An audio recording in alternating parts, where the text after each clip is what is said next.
Nearly 1 year on, and the Abdul family's burnt-out guest house looks exactly like it did after gunmen set it ablaze.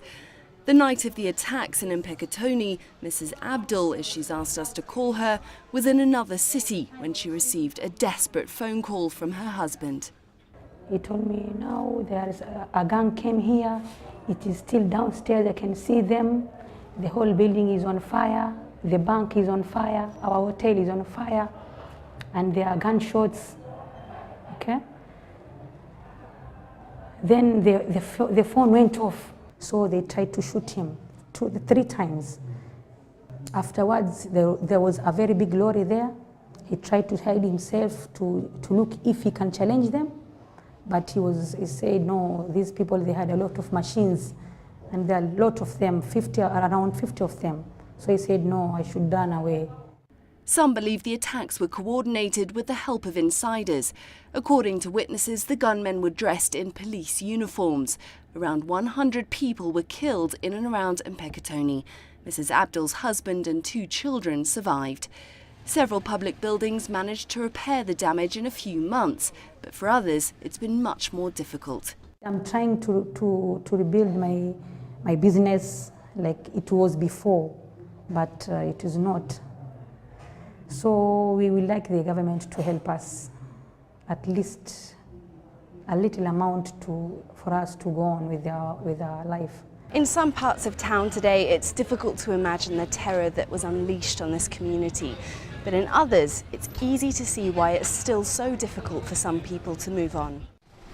After the attacks in which the Islamist militants singled out Christians, a blame game ensued between the town's different religious groups.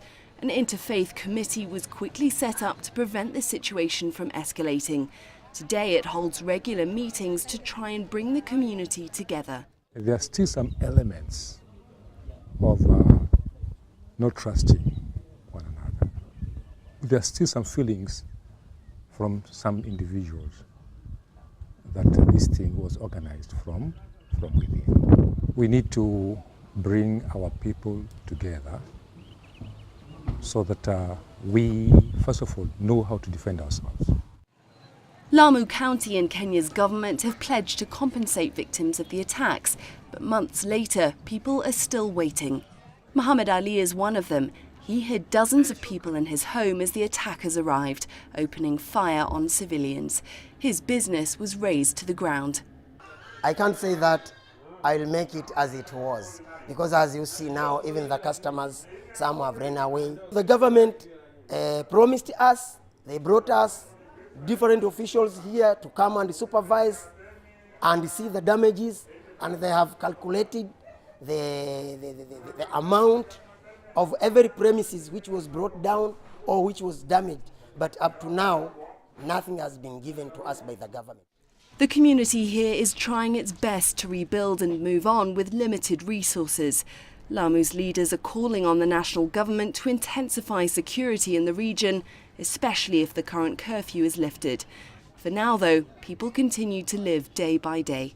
Clementine, Logan, CCTV, Mpeketoni, Kenya.